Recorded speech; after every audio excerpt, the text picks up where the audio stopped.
بسم الله الرحمن الرحيم.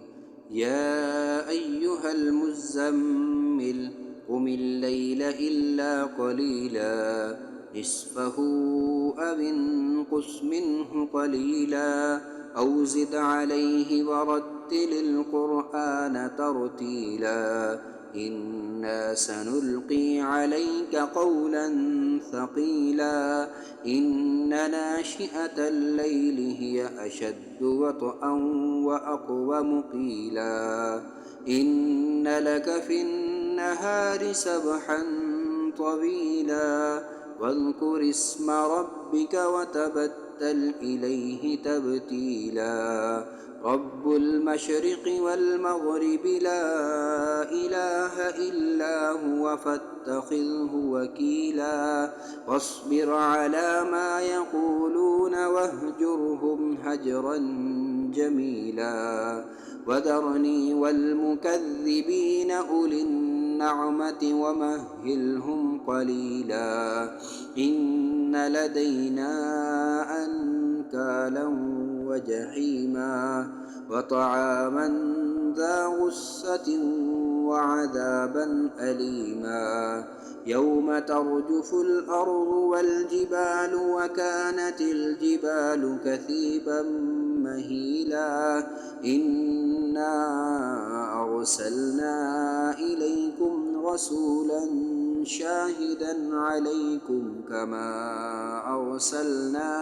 إلى فرعون رسولا فعصى فرعون الرسول فأخذناه أخذا وبيلا فكيف تتقون إن كفرتم يوما يجعل البلدان شيبا السماء منفطر به كان وعده مفعولا إن هذه تذكرة فمن شاء اتخذ إلى ربه سبيلا إن ربك يعلم أنك تقوم أدنى من ثلثي الليل ونصفه وثلثه وطائفة من الذين معك والله يقدر الليل والنهار علم أن لن تحصوه فتاب عليكم فاقرؤوا ما تيسر من القرآن علم أن سيكون منكم مرضى وآخرون يضربون في الأرض يبتغون من فضل الله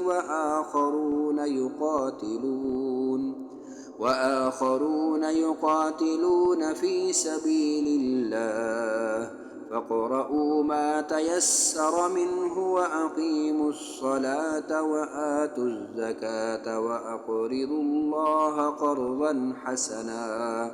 وما تقدموا لأنفسكم من خير تجدوه عند الله هو خيرا وأعظم أجرا واستغفروا الله إن الله غفور رحيم.